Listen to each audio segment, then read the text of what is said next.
I know Zay's answer to this question. Zay would have told us that a month ago it probably should have happened. But Longhorn fans, if I put the button in front of you and the button makes Rodney Terry your coach, you going to hit the button today? Zay would have already hit the button. That button's been mashed. Others would have already hit the button. TJ Ford would have hit the button. Kevin Durant would have hit the button. But the biggest part of it is that CDC hadn't hit the button. But if you are the fan today, you just watched Rodney Terry send this team to the Sweet 16. Do you want to hit the button now? No, but take the button back. Don't hit it. Don't hit it. You don't want it now? No, we need that same edge. We need that same hunger. Okay. Like, we have no idea who's going to get the job. Actually, I wish somebody around, anybody on campus that covers Texas, I hope somebody could just lie and say, you know what, CDC contacted Matt Painter today. Oh, you want a fake story? Just a fake story. To mess with the players? Just to piss them off. Come on, just to piss them off. Well, it ain't going to phase Coach Terry. Coach Terry ain't going to phase him. He knows what he's doing just to piss him off. A guy that went out first round with a number 1 seed team that a lot of people, when Coach Beard got the boot, were thinking about him. Yeah, there are 3 guys that are out the tournament, or not out the tournament, but there are 3 guys that got crossed off the list out of this weekend. Mm-hmm. Matt Painter, 4. Let me say 4. 4. Okay. Matt Painter, Purdue. Your boy Tommy Lloyd. Okay. Arizona. Gone. All right. Yep. Calipari. Gone. Thank you. That was my 3rd. Yep. And then the one that's not out, but is out with what he did after the game, Eric Musselman. Muscle, no shirt. Eric Muscle, no shirt? No shirt. That ain't Texas. Hey, if you were married to her and you looked like that with the shirt off, wouldn't you take the shirt off? You see that woman? Oh, dude. This dude, what's he got going on? I don't know. Him and Steve Sarkisian, what they got going on? I don't know. It's impressive. These white dude pulling these sisters. This is impressive. Eric Musselman, how'd you bag that? She looks like she could have been the 4th member of Destiny Child. So you're telling me that was conduct unbecoming the Texas head coach? Yeah, that's that Arkansas stuff. You can't be a Texas head coach and take your shirt off and throw it around your head like a helicopter, P.D. Pablo style. You can't be doing all that. That's Arkansas. That's what they do. If Texas knocked Kansas out of the tournament, you would not want to see your coach take his shirt off. Hell no. Okay, I agree with you, by the way. You can't do that down here. I agree. And Arkansas, beautiful, fun, love it, great. With the woman he got, like you said, hell yeah. If she supports that kind of activity, go right ahead. Yo, there's pictures of her like writing on his chest back in his like Nevada days when his shirt was off.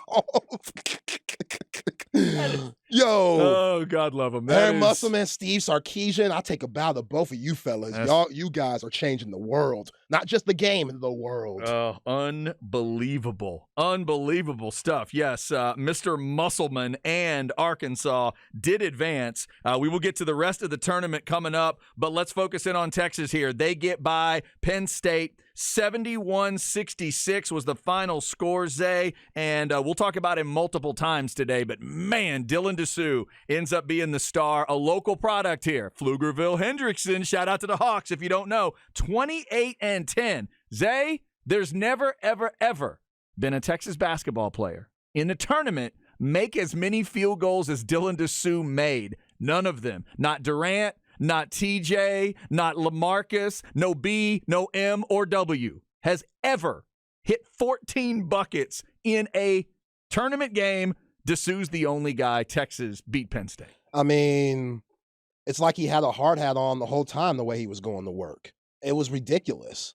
It was ridiculous. One of the best performances I've ever seen of anybody in the Texas uniform in any period, not yet alone the tournament, biggest time of the year when your team goes 1 for 13 from the 3-point line. That's a loss. That's an automatic loss this time of the year. Oh, for the first 11? Oh, for the first 11. So Jabari Rice hit one on the wing, and then it started a run for Penn State. But, wow, 7%. That's insane. And you win the game? Yeah. What?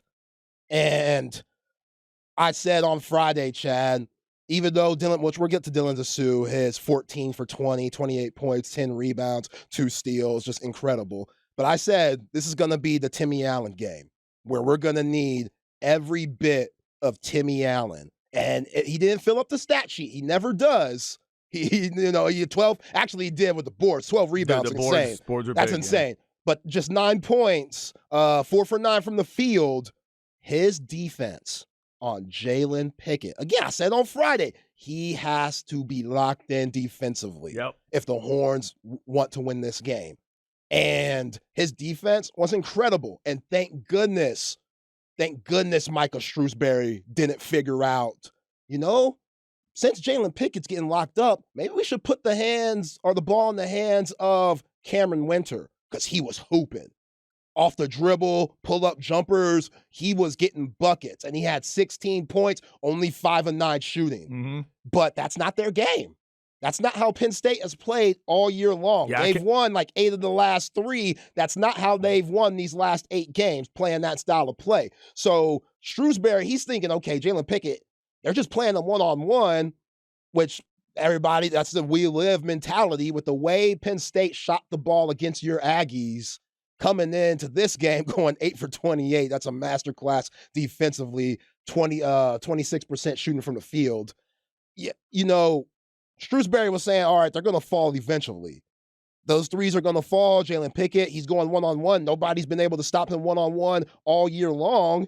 Timmy Allen, with the help of a little bit of Brock Cunningham, was throwing on. I saw Serge Jabari Rice on him at times. Tyrese Hunter quietly had a really good 2 games in Iowa.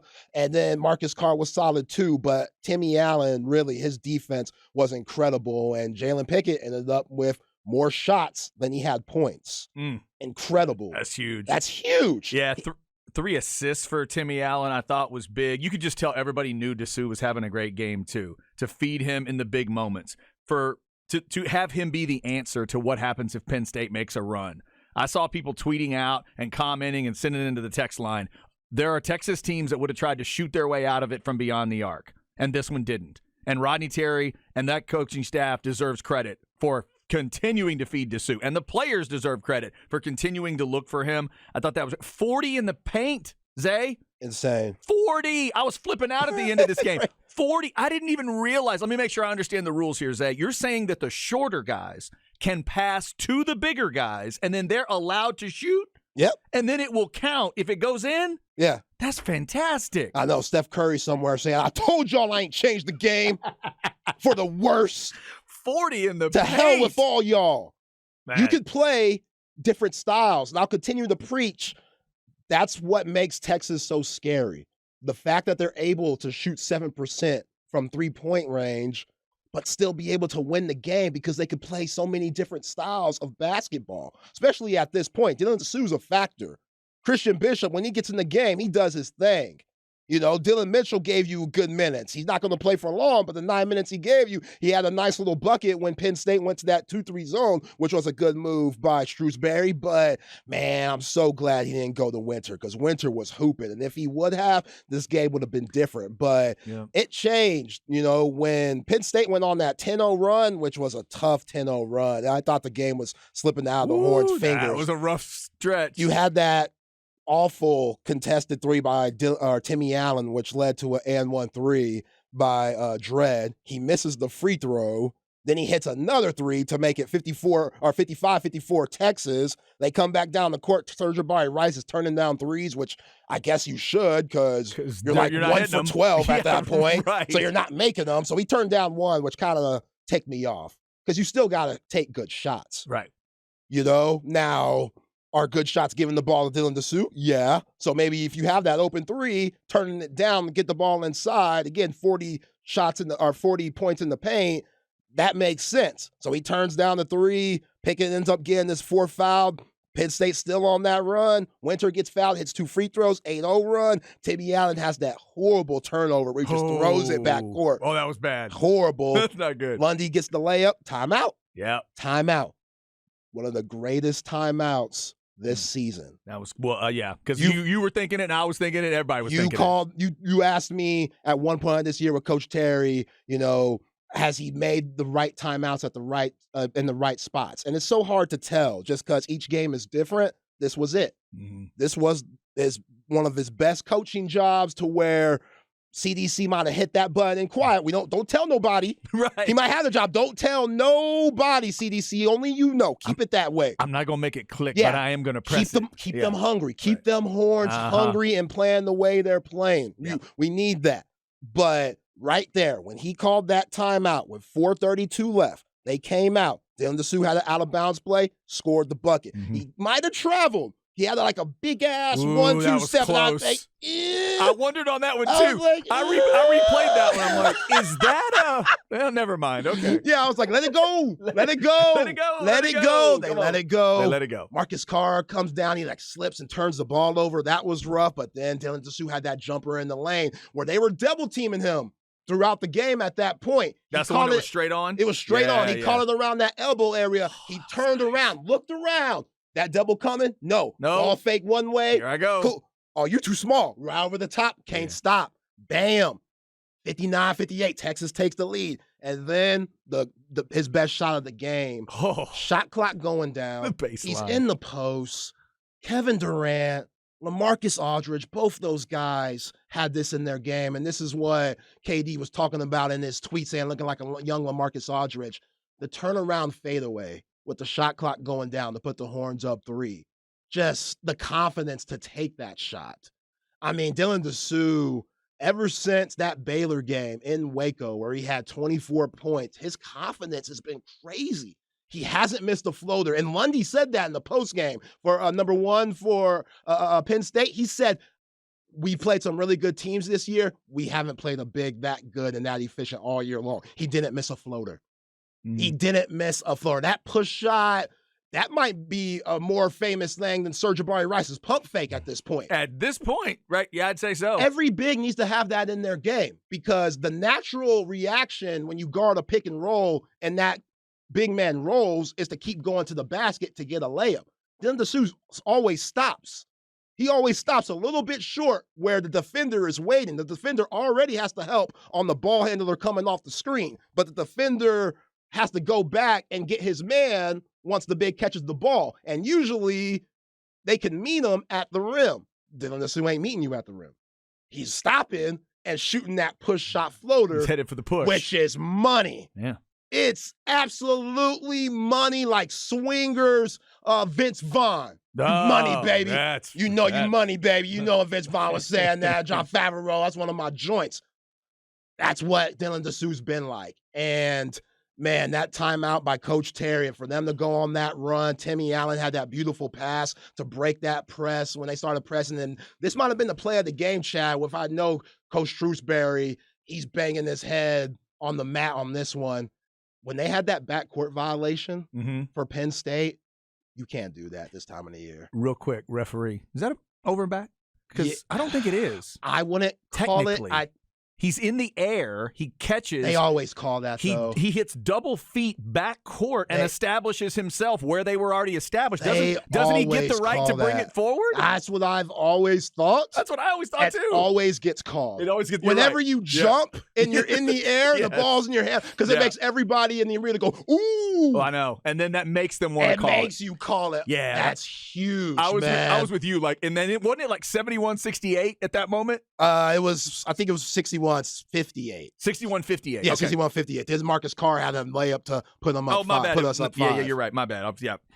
At that moment, yes, you're right. All the work, all you've done, and a backcourt violation. You're right there. Just give it away. You're right there. Yeah. And if you had money on the game, that's brutal too, because Marcus Carr fouling old boy at the end to make it 5. It was like 5.5. Oh, was it really? That was 5.5. Marcus Carr, stupid foul. Fouls old boy on the 4-point play. He makes the free throw, and the game ends up being 71-66. So you're saying there were dudes in Vegas punching things because of that? For sure. Okay.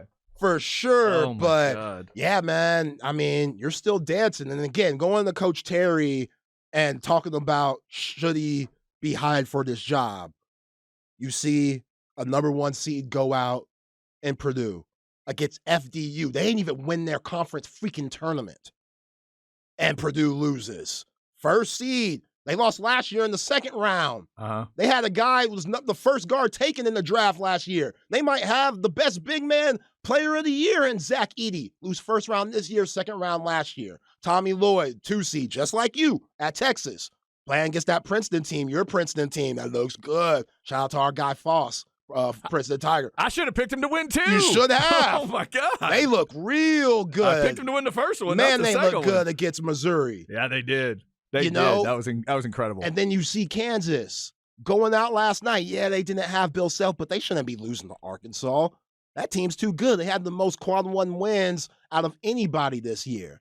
And, we've talked about it all year long. Some teams in the Big 12 are just going to be gutted down, are going to be worn out because the Big 12 is such a gauntlet. Whether you have your players, whether you're healthy or not, you see Kansas, TCU, all these really good teams. Iowa State lose first round. All these really good teams in the Big 12. Only Kansas State, which looked good, and Texas. They're the only Big 12 teams that are still dancing in the Sweet 16. Mm-hmm. So you could either get beaten by the gauntlet or it could fuel you, and iron sharpens iron, which it did for Kansas State and Texas, and you could thrive from it. And we're starting to see, especially with Dylan Dessou's 28 points, like he ain't averaging over double digits. He ain't even averaging over double digits. But Sir'Jabari Rice ain't have that good of a game. Marcus Carr. I thought Tyrese Hunter was quietly really good, but Marcus Carr didn't have the normal game he did. And you're bringing a guy that now he's on the scouting report, but all year has he been? No. And he gives you 28 and 10. Give him the job. Give him the job. Just don't tell nobody, CDC. Just don't tell nobody. You want the secret job. That is an interesting angle on it because these players are so fired up for him, man. They're so you can tell they're happy for him. They're so well connected. If you haven't seen the video of them dancing in the locker room, it's just one of the cool parts of the tournament to see. And if you're a Longhorn fan, it's your team doing it, and you're going to the Sweet 16. You're going back to Kansas City. I don't think there's ever been a Texas team wanting to go back to Kansas City. Oh, this one wants to go, though. Yeah, you want to go. Yeah. You Rams you're familiar with. Yep. You were just there. You won there. You just cut the nets down there. And you can cut the nets down again if you win these next 2 games. Now, I think Texas has the toughest way to go out of all the regions. I think this region with Houston versus Miami and then now Xavier and Texas, these are whoever makes it out of this one has a really good chance of winning the national championship. And we knew that going in. But now that it's here, now you saw all those other 3 teams, man, you're just happy to be dancing right here because the 16 teams that are here right now are all really good.